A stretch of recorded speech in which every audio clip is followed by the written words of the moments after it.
A new week begins for LSU Fighting Tiger football. Pressure comes, he unloads and intercepted! Derek Stingley's got it in the end zone! This is the Coach O press conference.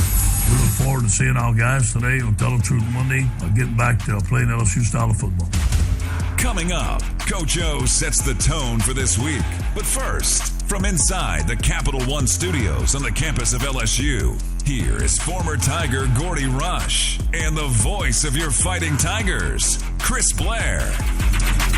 Once again, good Monday, and we are back to game week for LSU Fighting Tiger football as the Tigers get ready to go on the road. They'll take on Alabama in Tuscaloosa coming up just after 6 o'clock. We're told, I believe 6:05 will be kickoff. Could be a possible slide depending on the game beforehand. But Gordy Rush, back to game week mode. Last week, a tough week if you're an LSU Tiger football team, just simply because of the numbers. We've talked about it all year. A number of guys are out for the season.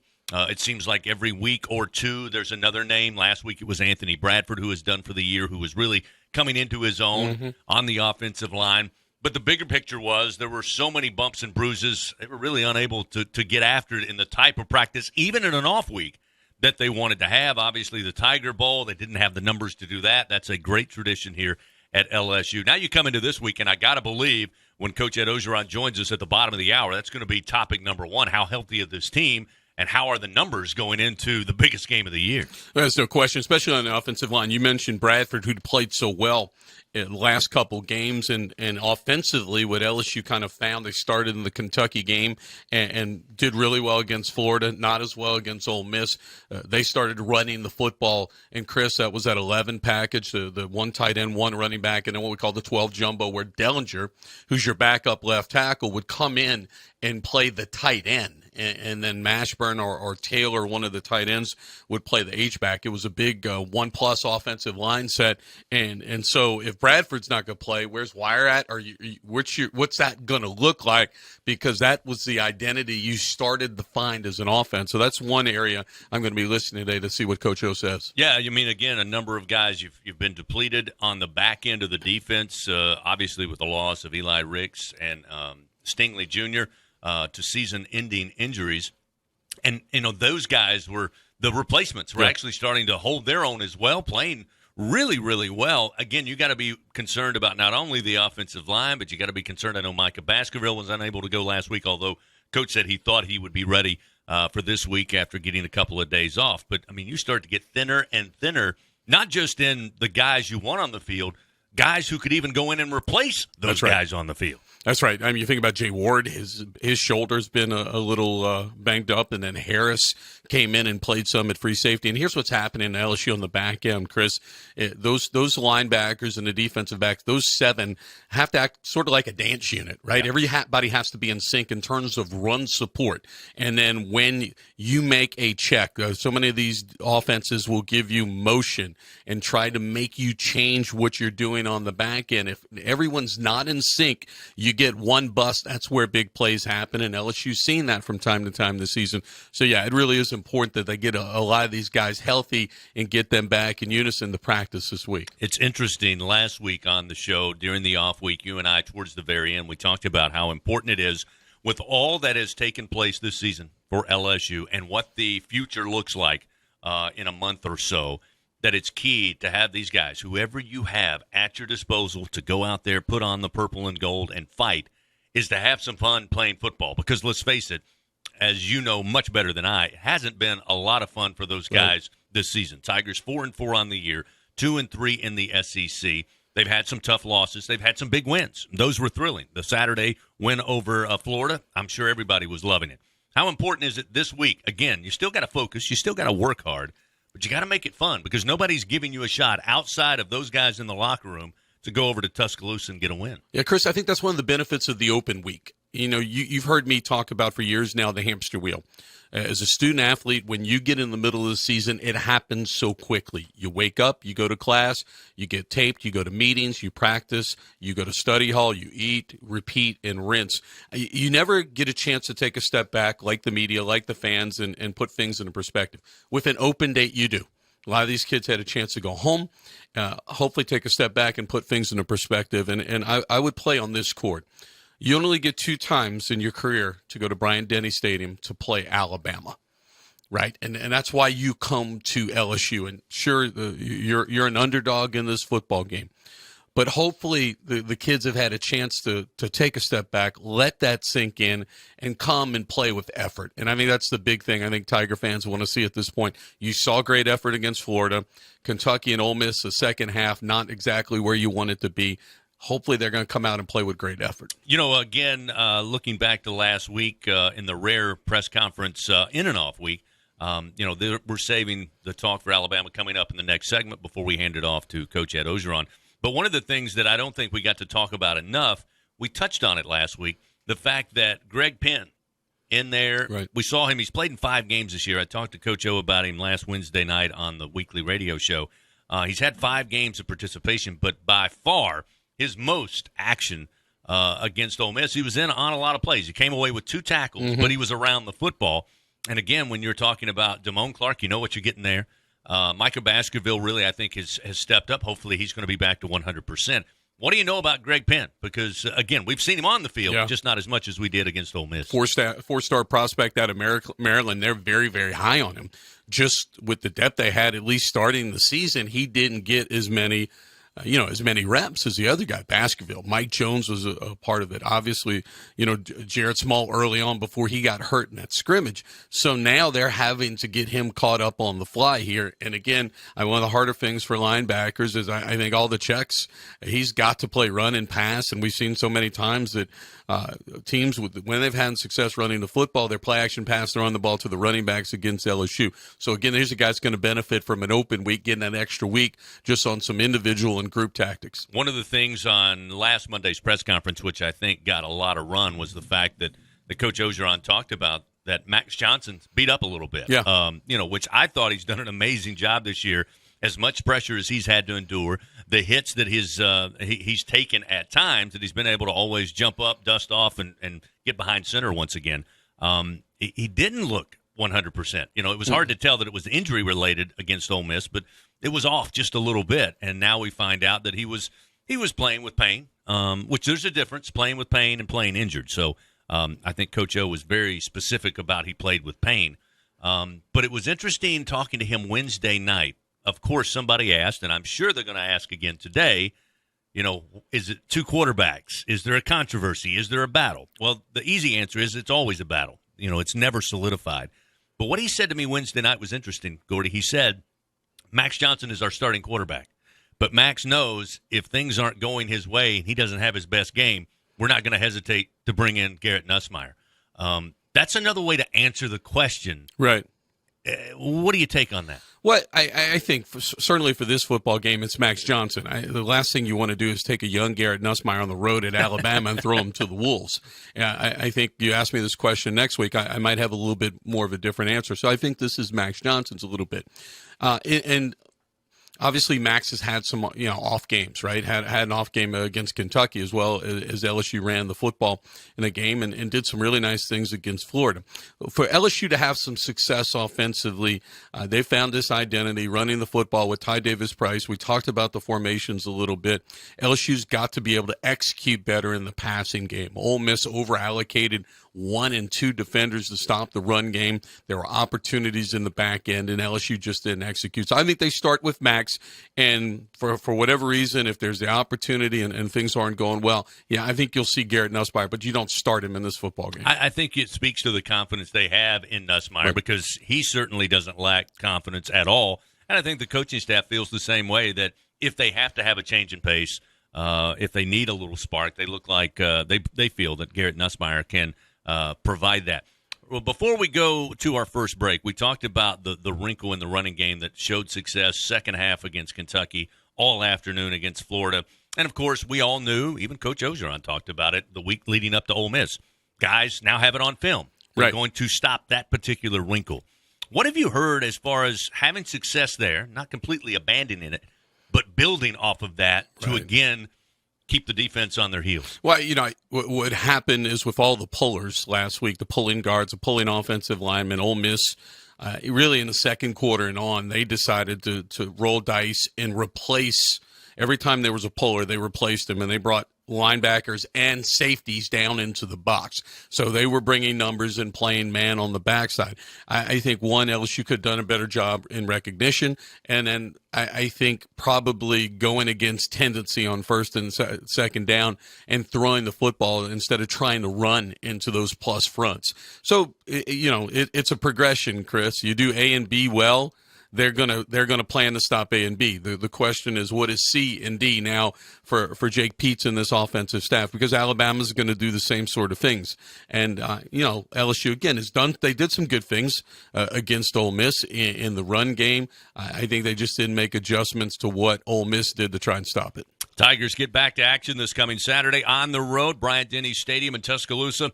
They'll take on Alabama. Kickoff coming just after 6 o'clock. The Crimson Tide 7-1 on the year. 4-1 in SEC play with the lone loss on the road against Texas A&M. Many across the country say this isn't quite the toughest Alabama team. What does that mean? We'll find out from Gordy Rush as we continue. It's the Coach O press conference right here on the LSU Sports Radio Network. Do you have Medicare and make less than $1,615 per month? Or do you have Medicare and Medicaid? You may be eligible for extra benefits you're not getting now, and you may be able to enroll in a Medicare Advantage plan from People's Health. Don't wait. If you enroll in a Medicare Advantage plan from People's Health today, your benefits may begin the first day of next month. Call 1-855-410-7761. That's 1-855-410-7761. People's Health, your Medicare health team. Your team is on a 3-game winning streak, and you're convinced it's because you've worn your lucky football jersey and haven't taken it off. Not for work, a wedding, or even bathing. With Cox, you can actually wear it all season long because we give you game day coverage and content 24/7. So join us and dress accordingly. Hey, Tiger fans, just say Fan Zone into your Contour voice remote and enhance your game day experience all week long. Play games, win prizes. Cox, we're LSU fans 24/7. LSU Tiger fans are gearing up with real Tigers apparel and merchandise from the official online store at lsushop.net. Get jerseys, sideline gear, polos, t-shirts, hats, official team merchandise from Nike, accessories, and much more. Over 3,600 products, all shipped right to your door. Head to the place real Tiger fans go for the selection only real Tiger fans get at lsushop.net. We always picture the SEC student athlete for their speed, their vertical, their agility. But it's time we picture them for more.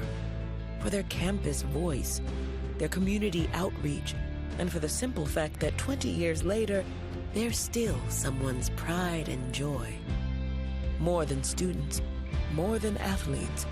In the SEC, it just means more. Leading you up to this week's Coach O press conference. Here again are Gordy Rush and Chris Blair. Back here on this Monday. Coming up at the bottom of the hour, about 7 minutes or so, we'll hand it off to head coach Ed Ogeron. He'll have his opening statement as per usual and then open it up to questions for the assembled media. And I do believe, and don't hold me to this, Gordy, but I do believe it's going to be live in person. I did hear that. That's great news. You're correct. Great news. Earlier today, by the way, before we talk about this Alabama team, let me make sure I'm right here. Earlier this morning, it was announced that Arkansas and LSU will get together at Tiger Stadium the following week, 6:30 p.m., televised on the SEC network. So a night game here at Tiger Stadium against Arkansas, which, not to put the cart before the horse, is going to be another big game. Sure. After this big game coming up this weekend on the road against Alabama. I mentioned, Gordy, they are 7-1, one loss in SEC play. Texas A&M got by them 41-38 on a last-second field goal. Had a little bit of trouble with Florida, got a big lead. Florida came roaring back on the ground, 31-29. Alabama got the win. No problem against Miami. No problem against Mercer. Ole Miss, they just kind of shut down everything Ole Miss wanted to do offensively, won 42-21. No problem with Mississippi State, 49-9. And against Tennessee, which everybody thought this might be the best matchup in years, Alabama rolls 52-24. Now, when I look at these scores, and when you and I watched the Texas A&M game coming back on the team plane, A&M did just a great job on defense, and they did a great job controlling the football, especially late in that game. But when I look at these scores, it looks like it's an Alabama team that might be hitting its stride here as we head down the back stretch of the season. They are playing better football. I had a chance to watch them against Florida, and they sputtered in that football game. And obviously LSU beat Florida. Florida struggled against Georgia. That was early in the season. They've had some injuries as well. But this is what I've said this season to me about the landscape of college football, Chris. With all the the 2 COVID years, the transfer portal and everything else, a lot of teams, to me, lost continuity. And I've made the comment that I thought that the Oklahoma team that LSU played in the Peach Bowl in 2019, with Jalen Hurts a quarterback, they might win the national championship if it was 2021. I think the teams were much better because they had continuity, a little bit better quarterback situation, and so forth. So I fast forward to 2021. I see a lot of that in the SEC. I see it at Alabama. Bill O'Brien comes in as the offensive coordinator, replacing Steve Sarkisian. We know about Bryce Young. They've had a lot of kids come in through the transfer portal, a lot of elite talent. They don't ever question the talent at Alabama. They've just sputtered at times. They've had some injuries at the linebacker position. They struggled to stop run against Texas A&M. This is a very good team that is in all likelihood going to probably make the Final Four in the college football playoff. That's what I think is going to happen. And this isn't an elite Alabama football team, and it's just and I think a lot of it is because of the continuity. Yeah, I agree with you. I mean, watching some of the games this year, there are certain things that, true or not true, you just come to expect Alabama is going to be able to do this, or they're going to be able to do that. This team, there's times where they're not able to do what you expect them to do, and I think that goes to your point of continuity. Yeah, but, and like you see it across the league right now, and again, I think Alabama is among the best with that. So it'll be interesting, I especially see on the offensive side of the football. We talked about what LSU did well. I'd like to see them get back to it and do a better job of mixing it up on first and second down, and hopefully the passing game is able to execute at a little bit higher level, because we know Alabama has got weapons galore on offense, and they're going to score points. We look at some of the recent matchups, LSU and Alabama, similar quarterbacks. Bryce Young, I think, fits into that mold. He obviously has a different skill set than Tua and even Jalen Hurts. But the one thing about playing those teams in the last 4 to 5 seasons has been you have to really pick your poison on how you're going to attack the quarterback. You want to contain him in the pocket. You don't want him to have all day because of the talented receiving core, but you can't just simply bum rush everybody, come after them, because they make plays. They extend plays and they make plays with their legs. When you watch Bryce Young this year, if you're calling the plays defensively, what do you think you have to do? He's still finding himself, but there's no question when he wants to tuck it and go, he is explosive. And so LSU doesn't blitz a lot, but I think defensively you have to have that sort of contained rush, right? If you're going to go after him, make sure you're keeping it in your lane, keep the rush, that fence. The defensive line coaches like to describe the rush as being a fence. You don't want too many holes in the fence. You don't want it to get too wide because he will exploit you. And as far as the running game overall, not only with Bryce Young, but let's talk about Robinson Jr. I mean, another thing you can say about Alabama and the continuity they keep, they always have a hammer at running back. No, always. They've got a stable of them. Williams is doing it as well, too, 5.9 per carry, but it is Robinson that's got the bulk of the carries, 142 carries. That's almost 3 times the next guy, 706 yards, 11 touchdowns on the season. He's a fantastic athlete. Receivers, they always have a couple, and game-changing receivers. Kind of in the shadows the last couple of years, although very good and very used at times, and kind of was the decoy in a lot of ways, is John Mechie. He's the leading receiver. He's got 52 catches on the year, 5 touchdowns, 11.6 yards per reception. The receiving core for Alabama, as tough, as deep as we've seen in years past? No, and not as elite. They were, remember in 19 they were 4 elite, right? I mean, you talked about guys that were first and second round picks in the NFL. I think these guys will play at the next level. I don't think you have across that board, but what you do have is you have Mechie, and you got some guys that transferred in, and we have one from Ohio State. But what I'll tell you is you got probably 6 or 7 really solid players, right? A- type kids. You don't have the 4A plus kids, but very good players. And again, pick your poison. You want to put some people up there and trying to stop Robinson in the run game. And if you do that, you're going to be man on the backside. And let's not forget, I know McClellan's out there. They've got some H-back tight ends that are mismatch problems as well. All right, coming up in just a few moments, we'll be heading over to the Lawton Room. Coach Ed Ogeron with a live media in attendance. We'll be taking questions and setting the tone for this week in the matchup heading to Alabama. Real quick, Gordy, defensively, everybody says Georgia is the elite defense. They've proven it week after week.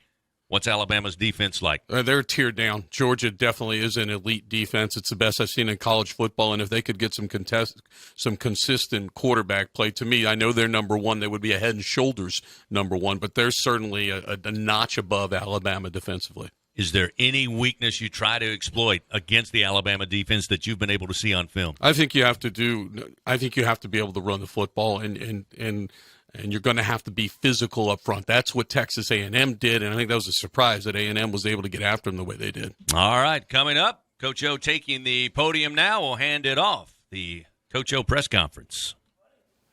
Our team used the open date wisely. Spent a lot of time healing up.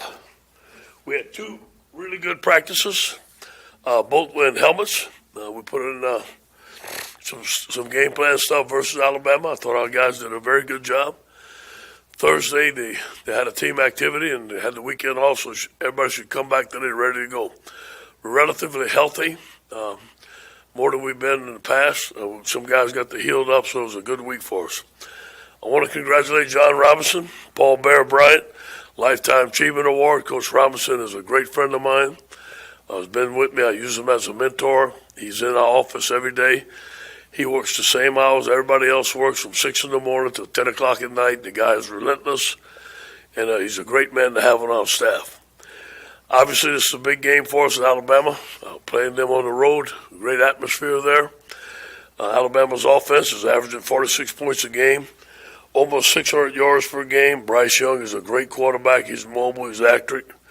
Brian Robinson is really, really an impressive back. His one cut and the way he gets downhill, outstanding back. John Mechie and Jamison Williams, outstanding receiver, but as Alabama does, that line is fantastic. Evan Neal, who we recruited here, is going to be All-American, the first-round draft choice, one of the best guys we've seen. Their defense is very stout, 21 points a game, 4.25, some 3.4. Will Ennis is a guy that we recruited. He's got 9 sacks. We got to know where he's at all time. For Darius Mathis is doing a good job. And their transfer, Henry Toto, is the team leading tackle at 59.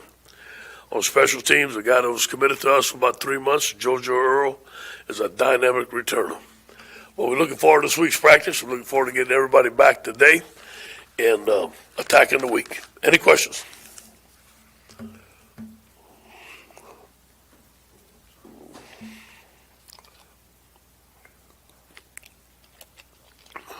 Yeah, there was a report about 30 minutes ago that said Miles Brennan entered the transfer portal. Can you confirm the status of that? Yeah, he just came meet with me. He said, Coach, he was teary-eyed. It was a tough decision for him. He thought that he just needed to find a place that he felt that he can go play for 1 year and start. And obviously, I know he's not going to play this year. He's not ready. It was a tough decision. I think he and his family made it. I told him, I said, listen, hey, you hold your head high. You gave all you can to LSU. You graduated from LSU, and I wish him the best. Hey, Coach, I know you don't like to get into spreads or numbers, but you heard that y'all are 28.5-point underdogs, and what do you think about the total lack of respect by Vegas this week? No, we don't pay attention to that. This first I heard of it. I remember I was at Ole Miss. We came to play LSU. We was a 27-point underdog. Went into overtime, so those games can go either way. They're a very good football team. Give them credit, but we're going to be ready to play. Hey, Ed, going back to Miles, obviously you've coached a long time and you dealt with a lot of players who've dealt with injuries and tough situations, but does your heart really go out to him? I mean, is a guy who came here and has waited his turn and just through one bad situation or another never really got to live up to get his chance to really play? Yeah, and I got to give it to Miles and his family. He remained patient.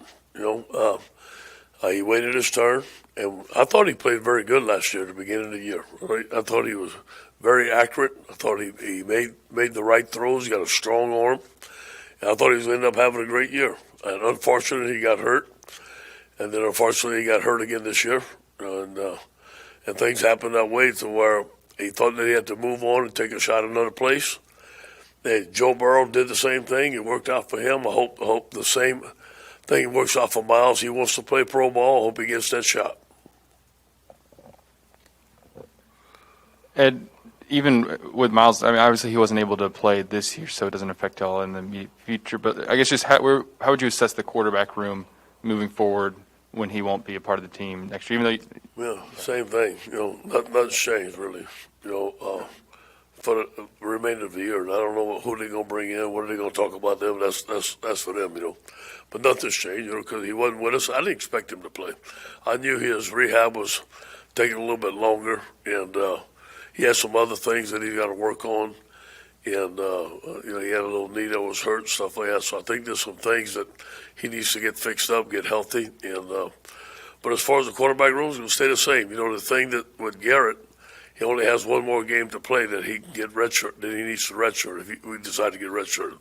So that's something we talked about. Max is our starting quarterback. I'm going to play Garrett if we can.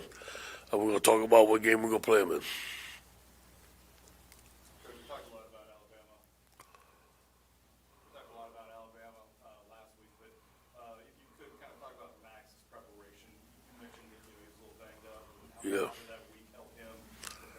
Yeah, his shoulder was very sore, but he practiced every day. He knows Garrett's breathing right down the back of his neck. So he's a competitor. He knows he can't blink. So he practiced. It was a kind of a walk-through practice. I think he should be full speed today. Yeah, hey, Coach, you mentioned you guys kind of took this week to get a little bit healthier. Is there any updates on some of those guys that were kind of, I guess, maybe questionable last week? Yeah, Chase Hines is going to be back. Devontae Lee is going to be back. The guys that I know for sure are not going to be back is Sage Ryan. I don't think he's going to be available this week. Bo told me this morning he's out. We're still waiting for Cordell Flott to get better. We think he will, but he won't be practicing today or tomorrow. Hopefully he can practice Wednesday. Hey, Coach. You mentioned Alabama's defense and kind of it can be a little bit more multiple. Is there anything unique about them this year, or is it kind of just the same thing as usual with different players? Yeah, and they more of a 4-2-5 than a 3-4. That Will Anderson's got 9 sacks. Toto's all over the field. They're strong in the middle, very strong as they've been. Their corners are great players. Their star players are an excellent player at nickel. Very talented football team and well coached. They have 11 interceptions. They're +7 in the turnover ratio, which is very good. Coach, 2 years ago at this time, it was such a big win for you in the program. Have you reflected on any of that? Have you thought about any of that this week? No, I haven't had time. I was sitting out there thinking, wow, how things have changed. Last time we're going over there, and I was sitting on my porch out there.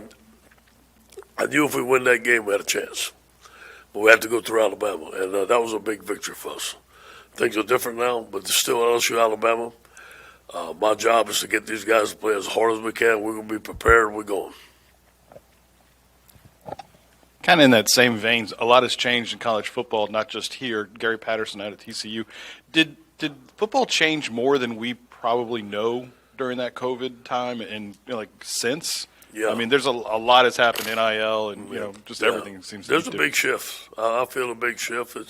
It's definitely different from when I started, obviously, but you got to change with the times. And the guys that are going to be successful, those are the guys that change with the times. So it's ongoing. It's changing every day. NIL, transfer portal, stuff like that, guys opting out and stuff like that. So it's a little bit different. Hey, Coach Joe, back here again. You were out on the road or around the city these last weekend doing recruiting.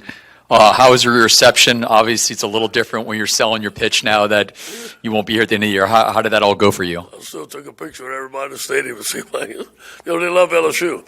And, you know me, I like to go talk to the people. I loved it. I really like going to the games. The game that I saw on Friday night was an excellent football game, one of the best high school games I saw in a while.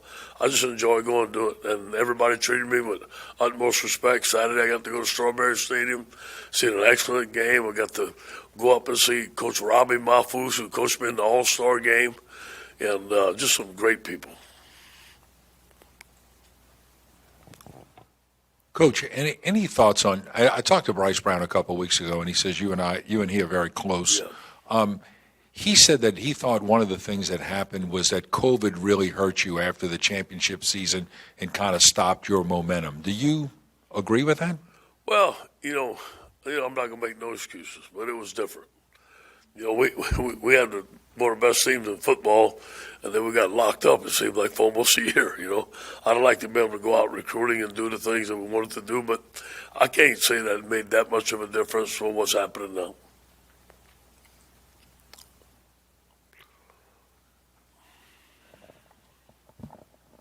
If you would, talk about your running back room and how much I think you're going to need them this week, or how much you think you're going to need them this weekend. We have to run the football. We have to be very solid in the run game. Ty Davis, we get Bradford back. Armani Goodwin's going to be back. Corey Connor's going to be back. We'll need all four of them to play, and we need to rotate those guys and keep them fresh. We have to be 50-50. We can't get one dimension on this team. Trey Bradford is eligible now? Yes. Yeah, he's been eligible. He just had a lingering, he's a track guy. He had a lingering hamstring for a while.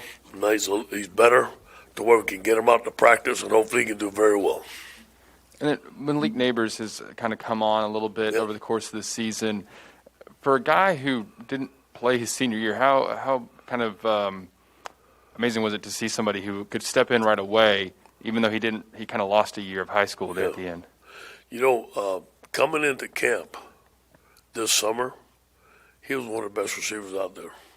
The guy's just natural. He's fluid. He's got a great catch radius. He's a competitive guy. He knows how to run routes. He's tough. He can play at safety.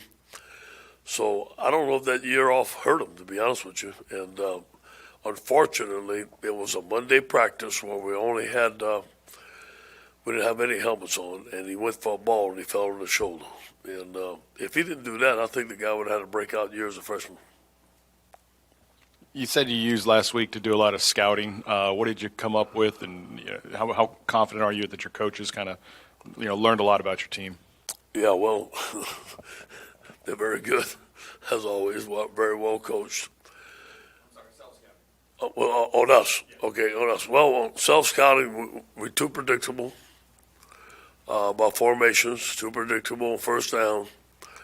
We're very, very predictable on defense.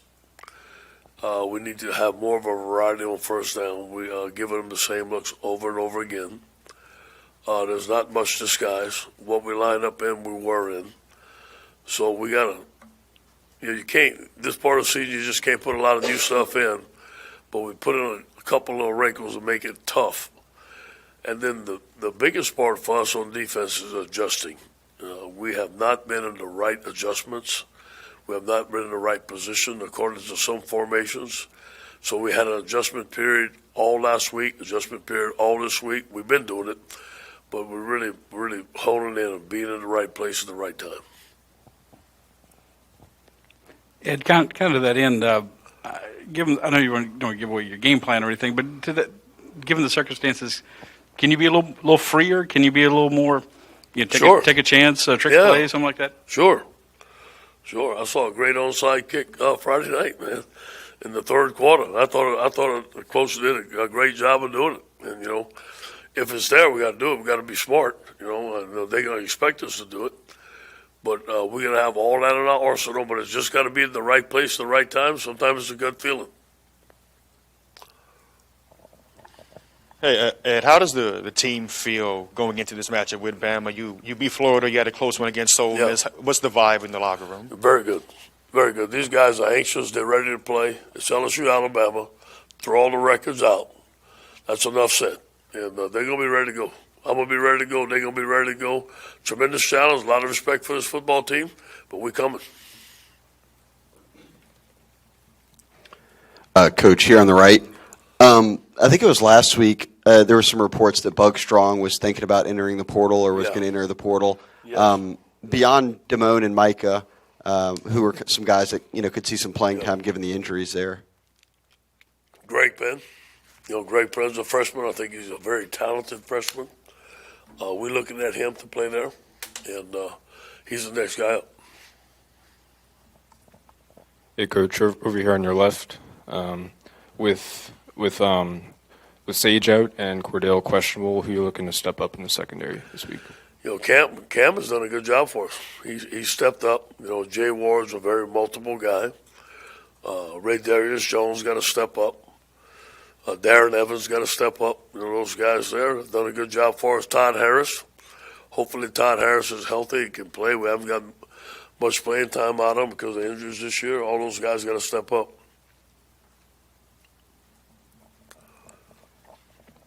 Sorry to keep hammering the injury bug, but are you in danger of not meeting the requirements? Oh, no, not at all. No. We're fine. Nope. If we're not, we'll fake it till we make it.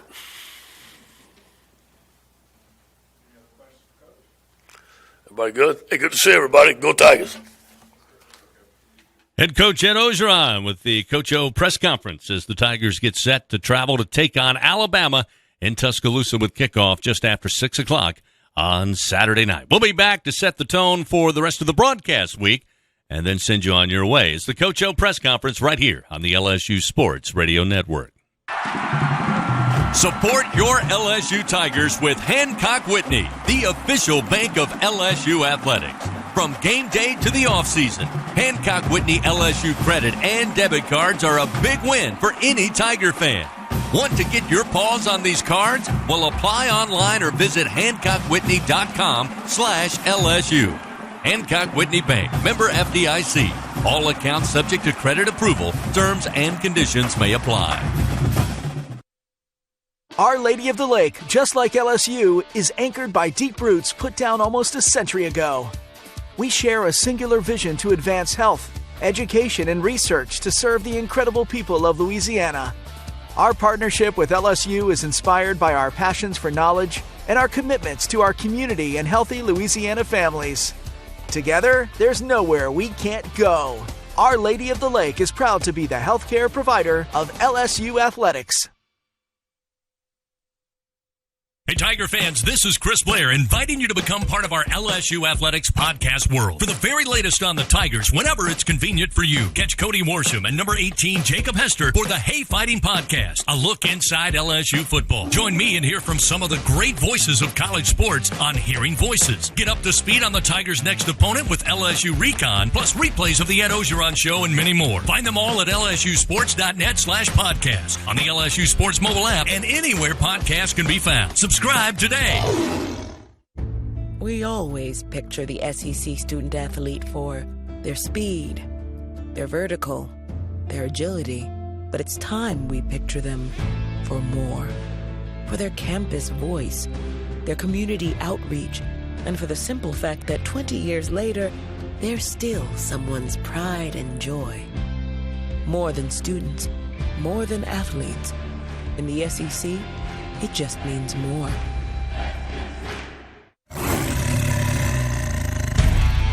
This is the Coach O press conference. We heard from Coach O today and a chance to hear from him again as we get deeper into the week. Wednesday night, the Ed Ogeron Show live from TJ Ribs comes your way at 7 o'clock. Then on Saturday, we start our game day. It is LSU game day. It'll come your way beginning at 4 o'clock. The guys will be on hand at Cards and Culture in Perkins Row. That's Brandon Taylor, Marlon Favorite, the two former Tigers, along with the host, Hunt Palmer, and then they'll hand it off to us, Doug Morrow, Gordy Rush, myself from Bryant-Denny Stadium. Again, Alabama and LSU kicking off at 6:05 Central Time. Thanks to Gordy Rush for stopping by. Thanks to you for joining us on the show.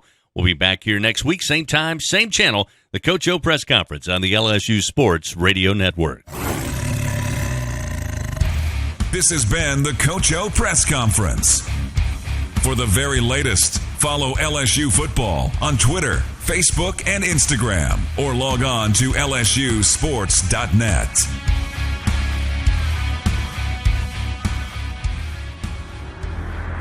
The LSU Sports Radio Network, a division of LSU SP and Playfly Sports.